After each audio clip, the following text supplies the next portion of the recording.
Halo semuanya, selamat sore. Balik lagi dengan saya Ilham dari tim Saya Kaya. Bagaimana kabarnya semua? Semoga sehat-sehat selalu. Yang paling penting sehat jasmani, rohani, dan juga sehat portofolio investasi.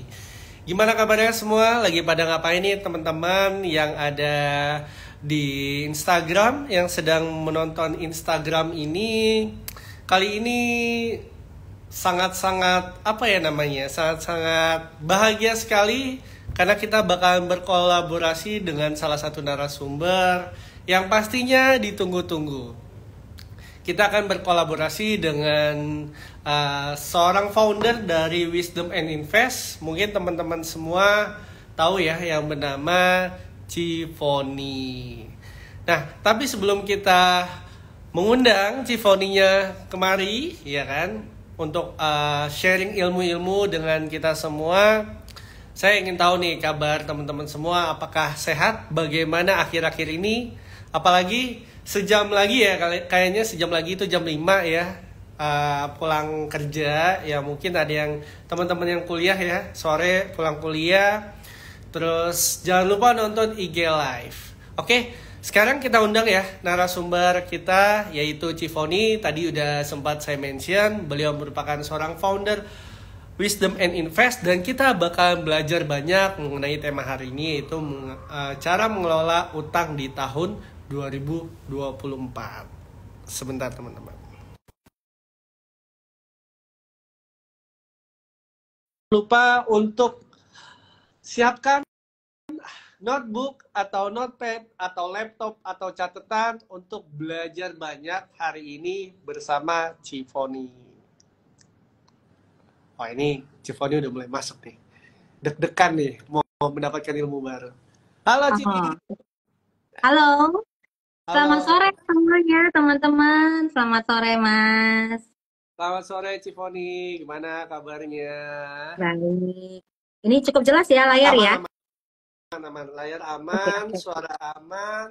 Ya tinggal pembahasan kita aja nih yang langsung pengen tahu juga nih teman-teman, ngomongin soal cara ngelola utang dan sebagainya macamnya. Wah, apalagi sekarang lagi mungkin di daerah Cifoni habis hujan juga nggak? Kalau di sini sih habis hujan nih kayaknya. Eh, Jadi lebih nyaman. lewat doang sih, Oh, lewat doang. lewat doang. Lewat. Mm-mm. Hmm. Ya, suasana-suasana kayak gini tuh paling enak tuh yang udah pada siap-siap mau pulang mungkin ya, dari kerjaan, terus di jalan lagi dengerin IG Live sambil belajar. Nah, Ci, ini kan lagi sudah pertengahan ya, bulan Januari ya Cepet kan. ya? Tepatnya tanggal 17 Januari. Ada sebagian orang yang bilang ini kayaknya di bulan Januari kecepatannya 0,25, yang mana lama banget rasanya gitu kan. Ada yang ngerasa sebulan udah rasanya kayak beberapa tahun, karena ngerasa kehidupan lama juga gitu. Mungkin teman-teman di sini juga ada yang ngerasain bahwa kemarin kita baru tahun baru, abis itu udah bulan Januari, nah pas Januarinya lama banget. Nah, ngomongin soal waktu yang terasa lama nih, mungkin sebagian besar dari kita juga ada yang sudah berfoya-foya nih di awal, kan? Oke. Duit, sebagai macamnya. Tapi, eh kalau ngomongin foya-foya kan pasti kan ngomongin juga soal dana ya, dananya bisa Hmm. menipis. Nah, mungkin ada yang sebagian dari kita juga yang terpaksa untuk berutang gitu. Ada yang berutang positif, ada yang negatif gitu. Kalau misalnya saya dengar, hah, utang tuh ada yang positif, ada yang negatif gitu kan. Negatif Nah, saldonya. iya, iya bisa jadi negatif selalu yang setuju, setuju, setuju, setuju. Nah, pertanyaan pertama sih, Ci. Mungkin sebelum menjawab pertanyaan pertama, bisa memperkenalkan diri dulu juga untuk teman-teman semua. Nah, pertanyaan pertama adalah, utang itu sebenarnya baik atau buruk sih, Ci? Nah, sebelum Ci Foni menjawab, mungkin teman-teman ingin mengingatkan lagi, di akhir IG Live teman-teman bisa mengisi kuesioner yang linknya ada di bio Instagram Saya Kaya. Boleh, Ci Foni? Oke, so selamat sore ya teman-teman saya Kaya. Dan ngucapin juga Happy New Year ya. Nah, walaupun tadi katanya waktu seperti berjalan lama, kalau mau cepat milikilah hutang. Itu cepet banget rasanya waktu ya. Iya. Aduh. Oke, jadi tadi pertanyaannya adalah kalau punya hutang itu baik atau buruk, betul? Yo, baik apa Oke, buruk nih? jawabannya simpel sih. Baik kalau kamu bisa bayar, buruk kalau kamu nggak bisa bayar. That's it. Nah, jadi gini, kalau ditanya pertanyaannya adalah perlukah berhutang atau tidak? Ya, kalau dibilang hutang itu baik atau buruk, saya Mm-mm. tergantung. Karena menurut saya setiap orang kadang hutang itu mereka bisa ambil karena mendadak. Entah itu mendadak butuh, mendadak kepepet, atau mendadak terkesima ngelihat barang bagus tapi duitnya lagi cekak, udah gesek aja pokoknya ya. Yang penting saya punya impulsif buying gitu misalnya. Jadi dilihat dulu nih hutangnya ini timbul karena apa? Mm-mm. Ya, kalau karena ada persepsi bahwa utang itu udah pasti jelek, enggak juga sebenarnya. Eh, bagi Anda yang memang baru saja belajar berhutang ya, belajar ya saya bilangnya. Kadang kenapa saya sebut belajar? Kadang ada orang udah hutang, dia ternyata baru oh saya nggak bisa bayar, Ah, keuangan saya ternyata nggak cukup ya. Karena ini mesti teman-teman mesti dapat hikmahnya juga ya. Jadi jangan cuma berpikir hutang sembarang hutang. Karena kenapa? Kalau teman-teman nggak ngerti esensi dari berhutang ini, teman-teman akan ngulang lagi loh polanya. mm. Mm-mm. Ya, yang pasti saya cuma mau pesan satu aja. Apapun jenis hutang teman-teman, hindari yang bunganya tinggi. Ya, terutama yang pinjol-pinjol itu ya. Itu teman-teman better nggak usah deh. Kepepet pun nggak usah deh. Ya, karena sebenarnya ada banyak cara supaya kita tidak berhutang nih. Nah, nanti coba ya kalau hari ini kita nggak sempat, kita bikin di next session. Bagaimana sih cara supaya kita tuh nggak berhutang? Dan kalaupun terkepepet nih hutang, hutang kita itu minim. Jadi nggak banyak gitu loh. Nah, so baik atau buruk, balik lagi ke tujuannya, balik lagi teman-teman mampu bayar atau enggak. Dan kalau misalnya hutang ini mengakibatkan Anda stres, ya, kemudian itu jadi depresi, ya, kemudian juga Anda misalnya kayak gerak itu nggak enak, kena mental, itu udah jelas buruk. Hmm, Mm-mm. udah kena mental ya, Ci, ya. Kayaknya, Iya, kayaknya ngomongin soal utang tuh terkadang berdekatan sekali dengan psikologi kita ya. sangat, Nah, sangat, teman-teman sangat. nih, kalau kita tadi dengar Cifoni, teman-teman mungkin ada yang punya utang nih, utangnya sesuai keperluan atau memang mendadak nih, atau dadakan yang terkesima. Kayaknya banyak kan, ada yang dadakan terkesima juga nih, Iya. melihat barang lucu atau gimana. Nah, Ci, tadi kan ngomongin soal perlu atau tidak perlu, terus baik dan tergantung apa yang dibutuhkan. Kalau ngomongin soal itu, gimana sih cara membedakan? Katanya kan utang itu ada yang utang konsumtif ya kan, Ya. ada yang utang produktif. Nah, bagaimana caranya kita mengidentifikasi bahwa sesuatu ya kalau misalnya kita perlu banget gitu atau kita harus berutang Mm-mm. tapi minim itu adalah oh ini utang konsumtif nih gitu. Oh ini utang produktif nih. Itu cara identifikasinya seperti apa? Oke, gampang banget ya, sahabat kayak. Jadi gini, kalian lihat hasil akhirnya ini hutangnya itu menghasilkan Hmm. apa? Apakah itu menghasilkan sesuatu yang bersifat produktif ya, yang atau yang harganya naik ya. Kemudian juga misalnya hal-hal yang kalian hutangin itu nanti di kemudian hari ada nilainya nggak? Misal ada kan orang berhutang dia ternyata ngambil rumah Hmm. ya kan? Nah ternyata rumahnya nggak naik-naik. Ada dong ngambil Ya. apartemen nggak naik-naik. Nah itu kan juga jadi nggak oke. Walaupun kita bilang sama-sama ngambil ya, ngambil rumah. Hmm. Nah ada juga orang ngambil rumah, ternyata naik nih. Hmm. Nah kemudian besaran hutang itu juga berpengaruh. Jadi sebenarnya kalau dibilang itu eh, konsumtif atau tidak, kalian lihat hasil akhirnya dulu seperti apa ya. Namun kan biasanya kalau kita mulai berhutang kan kita kadang mikirnya ini akan fine-fine aja. Nah, Ya. dihitung dulu. Perlu dihitung dulu, misalnya kalian mau hutang apa nih? Kalau hutang konsumtif misalnya nih, oh saya mau beli tiket Coldplay gitu ya, tapi saya belum punya cash gitu ya, saya mau berhutang gitu. Kalian lihat ada nggak dampak positif dari beli ini? Ada nggak nilai yang naik? Bisa Oh. bikin kalian susah nggak makan gitu loh. Kalau misalnya ternyata oh ini bikin gua tambah susah makan, nggak bisa belanja, ganggu nanti saya harus bayar kuliah dan lain-lain gitu ya, better berarti kalian udah stop sampai di sana. Itu. Kemudian misalnya hutang lihat tas cakep gitu ya, pengen beli gitu ya. Oh, teman-teman pada pakai branded nih, tinggal saya aja yang belum gitu kan. Lalu belilah tas branded. Nah, kalau ternyata kalian hutang tas branded itu dan kalian ternyata bisa masuk ke circle, satu circle kemudian kalian dapat project dari sana gitu ya. Nah, itu menghasilkan uang, itu nggak konsumtif menurut saya. Tetapi kalau kamu cuma bawahannya tuh kayak gayaan doang, cuma karena gengsi agar isanya dianggap sama level dan lain-lain, lalu nggak ngasilin apa-apa dari sana, itu konsumtif. Oh, I Mm-mm.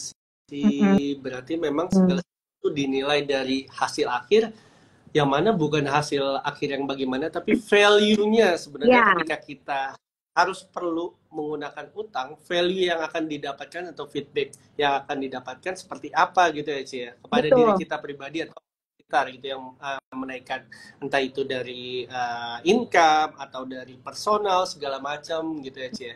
Berarti Hmm. tadi juga Cifoni sempat mention bahwa oh kalau tas branded ngutang, sebenarnya teman-teman bisa loh bikin apa namanya beli tas branded ya, misalnya teman-teman juga menjadikan tas itu sebagai impian ya teman-teman, salah satunya bisa mencapai hal itu dengan cara berinvestasi reksadana di Saya Kaya Nah, dengan kode ini cara kalian smart bisa ya. invest gitu, jadi nggak mesti maksain harus banget hari ini karena memang setiap mungkin per bulan atau per tahun kan pasti ada edisi-edisi terbaru gitu kan. Betul. Once budget kita atau modal investasi kita terkumpul, itu bisa membeli langsung cash tanpa utang-utang, tanpa stres. Karena balik lagi tadi Cifoni bilang kalau misalnya itu yang membuat kita stres, berarti ya cenderung lebih ke arah konsumtif ya Ci ya. Nah, Ya. kalau jadi kita udah dapat pelajaran pertama nih teman-teman. Pelajaran pertama yang paling bisa dibilang sebagai nampar banget adalah itu sebagai apa ya, kayak kalau misalnya kita berutang terus kita merasa tersiksa segala macam, wah itu memang cenderung ke konsumtif gitu. Jadi itu sebagai alarm alarm sejak dini lah. Nah, kalau ngomongin soal itu Ci, gimana sih langkah-langkah yang pertama atau yang praktis untuk mengelola utang secara efektif di tahun 2024, apalagi ini masih Januari ini, Ci? Oke. Nah, jadi tadi ya itu saya mau nambahkan juga selain hutang itu konsumtif bikin Anda stres, berarti yang atau Anda berhutang melebihi kapasitas Anda itu juga bisa ya, karena misalnya nih income Anda let's say 10 juta gitu ya, Anda kemudian ambil rumah, ya rumahnya sih bakal naik gitu ya, cuman cicilan Anda itu misalnya 6 juta sebulan, itu kan stressful ya. Ya, Nah, jadi mesti pintar-pintar juga lihat dari sana.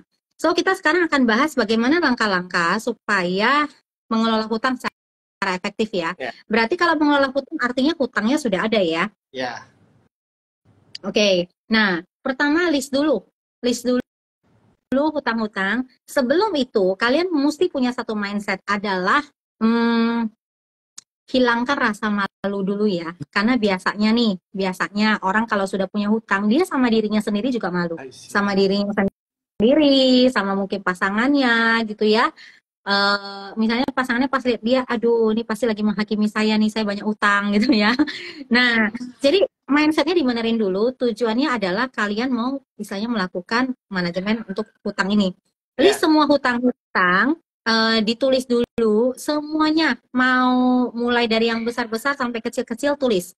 Setelah tulis, kemudian kalian mulai pisah-pisahkan mana yang bunganya besar ya, mana yang prioritas. Misalnya kayak kalian ada hutang KPR, nggak mungkin kan kalian nggak bayar, itu kan harus setuju. dibayar. Kalau iya kan, nah kemudian motor lah, mobil itu kan kalian harus bayar. Karena kalau misalnya kalian sampai ambil eh, kredit pemilikan motor, mobil itu kan karena kalian memang tujuannya mau untuk kerja atau apa Ya, mesti itu ya, kecuali mobil mewah ya, itu beda hal. Nah, di list dulu semua, tulis yang prioritas yang mana yang harus dibayar. Kemudian hutang-hutang yang gede dia punya bunga, kalian harus benar-benar cek apakah ini bisa nggak kalian renegosiasi, misalnya negosiasi lagi nih ke perusahaannya atau ke pihak pemberi hutang ya. Sama juga ingat ya, ketika kalian tulis hutang-hutang nih, ingat juga ditulis hutang-hutang kepada teman, tetangga, saudara, ya. Walaupun itu cuma sedikit ya, pinjem dong 100.000 gitu ya, pinjem dong 1 juta. Nah, itu mesti di list. Saya Ya. perlu ngomong, karena banyak sekali orang kalau hutang, ini sekalian juga bagi Anda yang memberikan hutang dan juga berhutang ya. Kadang yang memberikan hutang itu kesel banget loh. Ini kenapa ya dia hutang nggak bayar-bayar?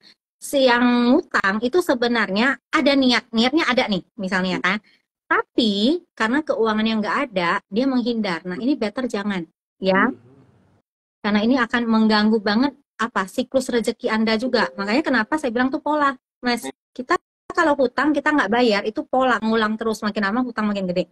So balik lagi, jadi udah di list, dicek dulu yang hutang prioritas, kemudian dicek juga isanya ini bunganya yang paling besar mana, minta negosiasi misalnya apakah untuk perpanjangan masa bayar, kemudian juga minta apakah bunganya, kemudian kasih tahu kondisi Anda. Anda harus jujur ya. Kalau Anda nggak bisa bayar, dengan benar-benar kondisi nggak bisa bayar, Anda harus jujur.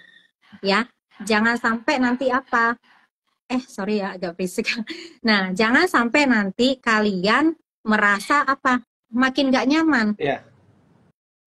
Ya, karena kalau dikejar-kejar hutang itu nggak enak banget gitu ya. Pagi sampai datang ke rumah, ditagih, itu nggak banget deh, jangan ya. Nah, lalu setelah itu apa yang kalian lakukan? Kalian perlu ngelis hutang udah beres. Kedua, ngelis kalian punya aset apa aja. Oke. Ya, aset yang misalnya nih kalian kira-kira bisa buat nutupin hutang, udah jual dulu. Ya. Jangan merasa bahwa harus nahan-nahan, nggak apa-apa. Kalau hutangmu beres, pikiranmu tuh lebih tenang, kamu akan lebih mudah untuk cari rezeki. Setuju. Ya, karena kalau misalnya kamu di sini nih, kamu digencet nih, stres karena hutang, kamu nggak bisa mikir loh. Bahkan ada kesempatan di depan, ada rezeki yang baik, kamu nggak bisa ambil. Kenapa? Udah mumet. Nah, jadi cek yang mana nih, misalnya, oh aku masih punya nih batangan antam gitu, mau jual gitu ya. Atau misalnya ada barang-barang yang bisa kamu lego, mungkin baju-baju yang kamu nggak bisa pakai lagi, jual aja, nggak apa-apa, jangan malu. Jangan sampai kamu berpikir bahwa, aduh nanti teman saya ngomongin saya apa ya, kok sampai jual, misalnya tas brandednya saya jual gitu ya. Hindarin yang begitu. Gengsinya buang dulu, hutangmu bayar dulu. Nah, setelah itu, yang hal ketiga kamu lakukan adalah ngelis semua yang kamu bisa lakukan untuk nambah income. Iya. Ya, misalnya apa? Oke, yang bisa nambah income itu contohnya tambah pekerjaan lagi kah, lebih kreatif lagi kah. Dan ini yang penting ya, teman-teman ya, karena banyak orang lupa. Walaupun Anda berhutang, walaupun Anda lagi dalam kondisi apapun, ingatlah berinvestasi walaupun sedikit. Karena di Saya Kaya, ya 10.000 aja udah bisa. Ya. Setuju. Jadi jangan berpikir bahwa, oh saya biasa investasi jut-jutan gitu ya, juta-jutaan gitu. Aduh, lagi bokeh banget, dikejar sana sini, utang kartu kredit, utang ini, itu. Please, 10.000 setorin tuh ke Saya Kaya. Ya. Setuju. Bagi yang belum punya, ingat pakai referralnya Wisdom Invest ya. Nah, kenapa? Supaya pola kamu nggak keputus di sana. Banyak orang yang berhutang ya Mas, itu udah langsung mikirnya mereka nggak investasi. Padahal nih, seandainya nih, hutang itu kan karena perbuatan masa lalu, betul? Setuju. Ya, yang sudah lewat kan. Nah, kalau di masa lalu kita punya duit kan kita tidak berhutang. Iya.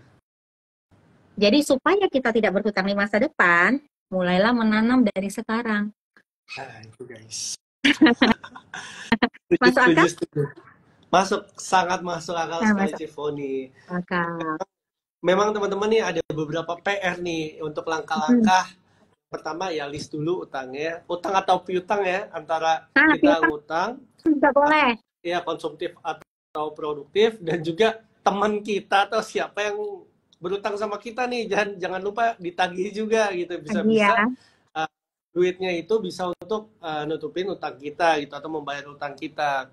Habis itu negotiate atau komunikasi ya, maksudnya kita ya jujur-jujuran aja kalau misalnya kita belum sanggup, kita negosiasi lagi berapa lama bisanya dibayar utang dan nominalnya berapa gitu dengan pihak-pihak terkait.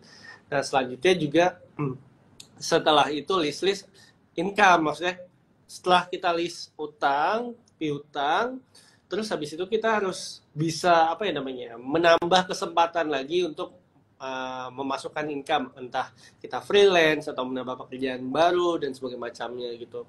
Nah terakhir itu yang maksud Cifoni bilang adalah kita membangun kebiasaan sih, lebih ke arah kebiasaan untuk berinvestasi. Oke mungkin 10.000 kayaknya nggak ada nilainya gitu, tapi once ketika utang-utang kita sudah lunas, terus investasi yang 10.000 yang tadinya kayaknya nggak ada value-nya gitu, udah makin banyak, jadi kita makin terbiasa lagi dan kita bisa memanfaatkan kok strategi compounding itu di investasi. Nah, investasinya di mana? Teman-teman bisa berinvestasi reksadana di aplikasi Saya Kaya. Teman-teman bisa berinvestasi di berbagai macam produk reksadana. Itu ada reksadana pasar uang, reksadana pendapatan tetap, reksadana campuran, reksadana saham, dan juga reksadana indeks. Jangan lupa untuk teman-teman yang belum download sekarang dan lagi sekarang, dan masukkan kode referralnya Wisdom and Invest.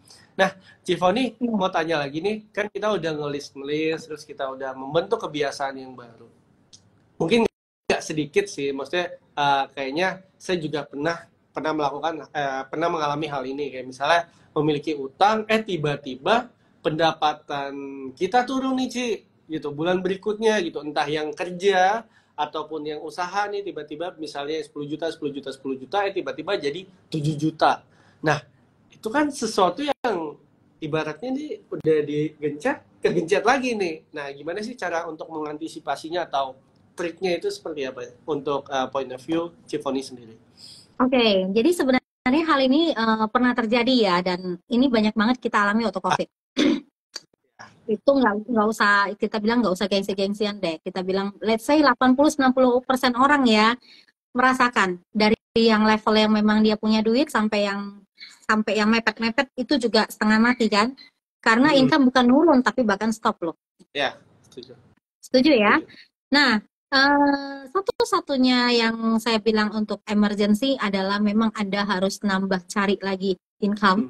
Makanya kalau kita jangan mau hanya punya satu skill saja. Ya, kita mungkin memperbanyak nih. At least kalian punya skill itu minimal tuh bisa menjual, bisa dipercaya orang ya, kemudian pinter-pinterlah melihat kesempatan. Karena kenapa? Karena kalau dibilang bagaimana nih kalau income turun? Kalau income turun saya nggak bisa bilang lagi bahwa kayak tadi kan udah jual ini jual itu ya. Kalau semuanya udah dijual, satu-satunya yang kalian bisa lakukan kan adalah menaikkan income. Kecuali kalian punya keluarga yang bisa minjemin duit, teman yang bisa minjemin duit, dan mereka willing to ya, karena kalau sekarang kita bilang kadang uang itu kan nggak kenal teman, nggak kenal saudara ya. Iya. Ya, belum tentu juga kita isanya akrab begitu bilang soal duit udah langsung deh susah gitu ya.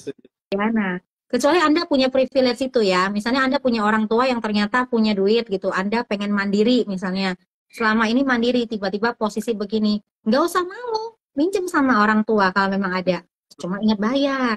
Ya. Nah, sama teman, sama saudara gitu loh, itu bisa. Cuma kalau cara itu nggak ada, misalnya kalian nggak punya privilege, maka satu-satunya cara memang kalian harus naikin income, mesti cari tuh. Misal nih, kalau ternyata kalian turun income-nya nih baru-baru ini, ini kan sebentar lagi Imlek ya, contoh. Nah, mau kalian merayakan Imlek or no, jualan tuh kue kering, atribut Imlek, angpau tuh, belajar untuk isanya tuh jualan online, begitu ada dapat hasil gitu sedikit pun kalian harus hargai ya. Jadi istilahnya mulai kumpulin seperti itu. Jadi mesti juga punya satu keyakinan bahwa saya harus bisa bayar hutang ini. Kalau nggak bayar hutang malu. Kita mesti punya budaya ini juga sih, karena banyak sekali orang punya hutang kemudian dia lupa sama hutangnya, dia lupa sama malunya, ngilang. Itu jangan ya. Yes. Itu kurang baik. Iya, belum baik, sangat tidak baik. Karena kenapa? Karena nanti kalau misalnya Anda sampai seperti itu, Anda akan susah. Jadi rezekinya ketutup semuanya. Perhatikan deh. Ya, jadi kalau kadang kita ya, saya kok rezeki mampet ya. Ingat kita hutang apa gitu. Kita harus bayar. Ya, misalnya hutangnya 1 juta, nggak ada duit nih, cuma punya 50.000. WA aja. Gue cuma punya duit 50.000 bulan ini, gue transfer ya. Udah at least Ya, itu kita bikin catatannya berkurang 50.000. setuju. Ya. Di dalam list tadi ya, Ya, Ci ya. nah itu harus. Jadi kita juga semangat ya. Utang gue tinggal dikit, yang 1 juta tinggal 9,5. Ternyata bulan depan tambah lagi 100 ya. Mm-mm. Kita bisa bayar lebih banyak. Nanti dia berkurang. Nah itu Setuju. yang teman-teman harus lakukan kalau kita bilang secara efektif. Karena kenapa? Karena hutang itu dibayar pakai duit, bukan Ya. dibayar pakai sorry ya, maaf ya. Misalnya kita mau negosiasikan, aduh mas, saya lagi turun income nih. Mm-mm. Biasa saya kan nyicil ya 1 juta gitu. Boleh nggak bulan ini nggak nyicil ya? Nggak bisa. Setuju. Betul nggak? Oke, Setuju. ya misalnya cicil lah, kamu ya udah nggak apa-apa 50% aja, yang penting bisa bayar dulu kan begitu. Nah, Ya. kitanya harus pegang duit. Ya. Jadi sebelum itu kejadian teman-teman, perlu pikirkan lagi bagaimana cara memperbesar income Anda ya. Ya. Mulai dari sekarang. Jadi Setuju. hal-hal yang seperti itu bisa Antisipasi. diminimalisir lah. Ya, bisa diminimalisir dan juga diantisipasi aja ya. Oke. Ya. Siap, Cifoni untuk insight-nya. Dan juga nih, Ci, ini kan tadi ngomongin, Cifoni sempat nih tadi beberapa menit ke belakang sempat mention gini, kalau utang takutnya berulang. Nah, misalnya saya memiliki utang nih, saya memiliki niat atau teman-teman nih udah memiliki niat nih untuk lunasin. Oke, saya bakal lunasin utang saya dalam ya setengah tahun 2024. Pada Hmm. saat berjalan, utangnya mau lunas, tiba-tiba ada godaan baru nih. Ya. Entah itu dari barang yang selama ini diimpikan, atau jalan-jalan kemana, atau apapun lah. Entah itu lebih ke cenderung utang konsumtif. Itu gimana sih cara menghindari godaan tersebut agar kita tidak terulang gitu? Oke, Untuk berutang. caranya tidak terulang, kita mesti lihat dulu kita berhutang dengan cara apa. Kebiasaan kita, misal berhutang lewat kartu kredit, berarti tolong kartu kreditnya digunting aja. Ya, jadi Wow. karena kan digunting aja tuh kartu kredit. Cuma bisa digunting fisiknya, namun dilunasin, ya. Nah, Hmm. kemudian kalian misalnya berhutang itu mesti lihat nih strategi berhutang kalian lewat apa. Hmm. Nah, salah satu yang paling mudah kan kartu kredit, kemudian KTA, ya kan? Nah, kalau kalian sudah ada lihat yang ada penawaran KTA segala macam, blok aja udah. Ya, kita juga harus ini ya, karena kita hanya bisa mengulangi lagi, kita hanya bisa ke-trigger lagi kalau memang kita izinkan. Kalau misalnya kita udah blokir dari awal, itu nggak akan. Sama tolong ingatkan orang-orang di sekitar kita, misalnya pasangan kita segala macam, kita kasih tahu mereka. Karena kenapa? Nggak usah malu ya, bahwa kalau misalnya berhutang itu kadang orang itu jadi habit juga ya. Hmm. Nah, jadi kasih tahu, nanti kalau ingetin saya kalau misalnya saya udah mulai mau berhutang ini itu ya, tolong diingatkan kembali gitu loh. Ingat, hutang lama belum selesai, jangan buat hutang baru gitu misalnya. Setuju.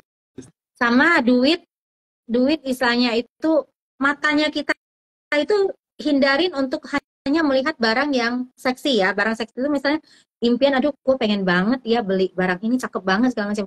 Namun mata kita terlatih juga untuk melihat apa? Pengen lihat duit di saya kaya berkembang banyak, ya. Setuju. Misalnya di saham bertambah banyak gitu, dan kita dapat istilahnya itu suatu dorongan untuk saya pengen lihat nih angka investasi saya bertumbuh. Setuju. Ya, jadi kalau kita punya itu otomatis konsumtifnya pelan-pelan mereda kok. Setuju banget sih, Foni, setuju banget. Terus selain, jadi intinya tuh kayak kita yang bisa mengizinkan kita berutang lagi atau tidak Ya. sebenarnya kita sendiri ya. Dan juga kita harus disiplin ya, Ci. Kalau misalnya ini ya udah di-cut aja, atau misalnya ditawarin ya ya bukannya maksudnya apa namanya, menolak atau menghambat rezeki orang atau gimana ya, tapi kan kita lebih ke arah diri sendiri gimana caranya biar hal itu tidak terulang. Dan untuk yang punya pasangan atau support system gitu, bestie atau apa, mungkin bisa juga mengingatkan ya teman-teman, daripada ngutang lagi mendingan investasi lagi gitu. Nah sebenarnya Betul. ini sih ada trik, aku sih punya trik juga dan ya aku lagi jalanin. Ketika cicil berinvestasi, nominalnya tuh di hide gitu. Jadi kita pertumbuhannya tidak hanya dari nominal berapa persen nominalnya, tapi lebih ke arah persentase gitu.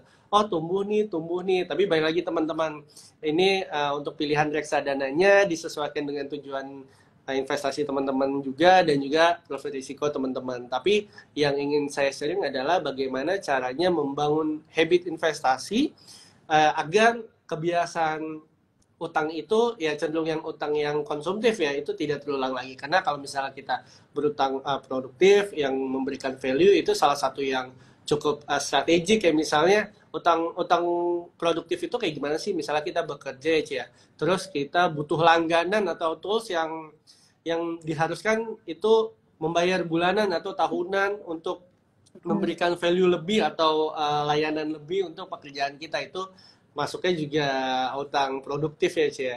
Jadi itu sih jangan lupa teman, itu salah satu triknya. Dan ya buat teman-teman yang ingin berinvestasi, jangan lupa di aplikasi Saya Kaya dengan kode referralnya Wisdom and Invest. Dan untuk teman-teman yang ingin bertanya juga boleh lo langsung tulis saya di kolom komentar.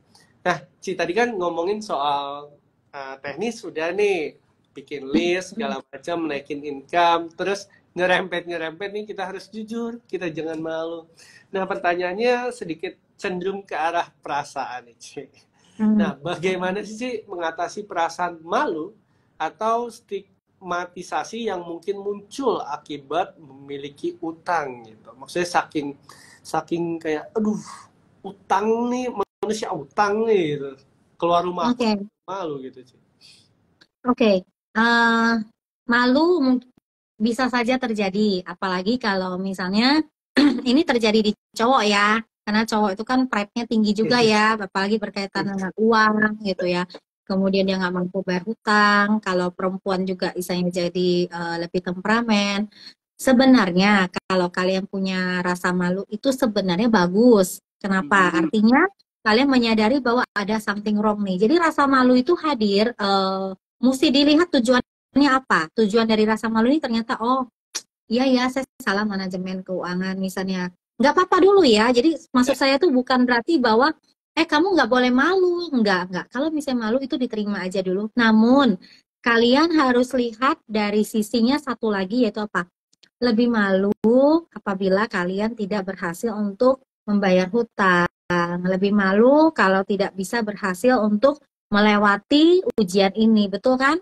Nah, Setuju. Nah, karena gini ya, sebenarnya bukan orang yang punya hutang juga, orang yang nggak punya duit juga bisa merasa malu. Kenapa? Karena biasanya orang nggak punya uang, nggak punya lagi punya hutang, itu biasanya kan kecenderungannya akan dihindari orang.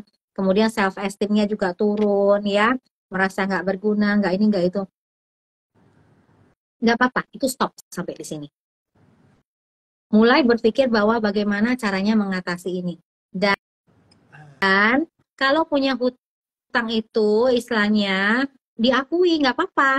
Ketika dibilangnya kamu punya hutang ya? Iya, saya punya hutang. Malah kalau misalnya kalian ini mau lebih bermanfaat, kalian boleh kok bilang, iya saya misalnya nih contoh ya, iya saya punya hutang, kondisi sekarang memang agak sulit ya untuk bayar, karena kenapa? Karena saya salah mengambil keputusan. Nah teman-teman di sini jangan ya sampai seperti saya, kita bisa kan edukasi dengan itu. Setuju. Misalnya, ya kan, misalnya, ingat-ingat nanti kalau ada tiket konser lu kalau nggak mampu jangan beli, jangan kayak gua udah ngutang nggak bisa bayar misalnya, ya kita justru membalik kondisi itu supaya teman-teman di sekitar kita nggak kejebak hal yang sama. Itu.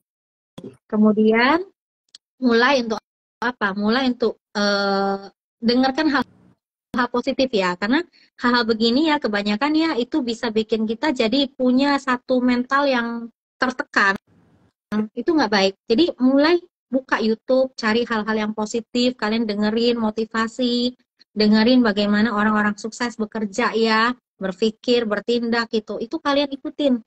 Nggak usah ikut sampai kita bilang sampai 100%, minimal misalnya yang biasa bangunnya jam 6, jam 5, mulailah bangun lebih awal ya. Nah, jadi ada habit-habit baru gitu, kemudian olahraga lah, karena itu akan memperbaiki mental kita juga ya. Setuju. Kalau malu itu biasanya mereka itu pasti polanya itu mereka menyendiri. Ya. Rata-rata menyendiri, tiba-tiba jadi ansos, kemudian itu ya udah misalnya ya di kamar doang gitu, ayo keluar keluar dari kamar, tetap bergaul ya kan. Nah, bangun lebih awal, olahraga, cari komunitas baru ya, supaya apa, supaya kita mulai nih dengan pikiran yang fresh setuju banget sih. gitu. Jadi teman-teman nih banyak banget insight yang dari dikasih Cifoni. Yang pertama kalau ngomongin pertanyaan yang barusan dari jawabannya, yang pertama adalah penerimaan teman-teman. Karena duit atau utang itu bukan soal ya nominal, bagaimana caranya kita untuk melunasi atau bagaimana caranya kita hanya memisahkan konsumtif, produktif dan sebagainya macamnya, tapi lebih ke arah ya penerimaan bahwa kita juga maksudnya kalau memiliki utang ya kita sadari kita memiliki utang gitu. Tadi juga Cifoni juga sempat mengingatkan bukan berarti nggak malu kayak ya udah ya so what gitu, yang seenaknya aja gitu punya utang terus nggak dibayar gitu. Tapi dengan penerimaan mungkin kalau misalnya aku boleh berpendapat mungkin bisa dikoreksi ya Ci, lebih ke arah otak kita lebih clear lagi bagaimana caranya kita melihat sebuah peluang yang nantinya dapat membantu untuk melunasi utang tersebut gitu. Selain melunasi utang tersebut juga membangun kebiasaan kita dalam berinvestasi tadi yang Cifoni sempat mention. Jadi memang teman-teman kalau dari sini sih ya list utang, terus caranya apa membangun income, terus kayak penerimaan dan jangan malu, maksudnya yang nggak usah narik diri dengan kita menerima bahwa kita memiliki utang dan mengingatkan teman-teman atau orang sekitar bahwa jangan kayak saya nanti bisa berakibat A, bisa berakibat B loh gitu. Itu bisa menjadi motivasi untuk orang lain dan teman-teman juga kalau udah positive vibes biasanya balik lagi ke kita juga positif ya Ci ya. Betul. Setuju banget sih Ci. Nah Cifoni kebetulan nih teman-teman saya sekali udah di akhir penghujung acara nih Ci. Kayaknya untuk pertanyaan terakhir nih, kira-kira dari Cifoni sendiri ada tips terakhir nggak Ci untuk teman-teman agar kita bisa lebih bijak lagi dalam mengetahui mengetahui utang, terus mengelola utang dan bagaimana solusi untuk melunasi utang tersebut. Oke, jadi kalau dari saya untuk teman-teman saya kaya di sini adalah lakukan aja tips yang tadi saya udah sharing, harusnya itu works ya, jadi bisa bantu juga teman-teman. Dan mulai sekarang juga bangun kebiasaan itu, karena ini kebiasaan utang kan biasa nih, udah bangun nih, kita bangun satu lagi kebiasaan berinvestasi. Nah, mulai dulu dari apa yang ada ya, kita bilang saya 10.000, bisanya saya bisa 10.000 doang di saya kaya, yakin pasti bisa. Jadi karena nanti dari 10.000 naik tuh 100, sejuta, mana tahu nanti tiap bulan bisa 10 juta ya, amin ya.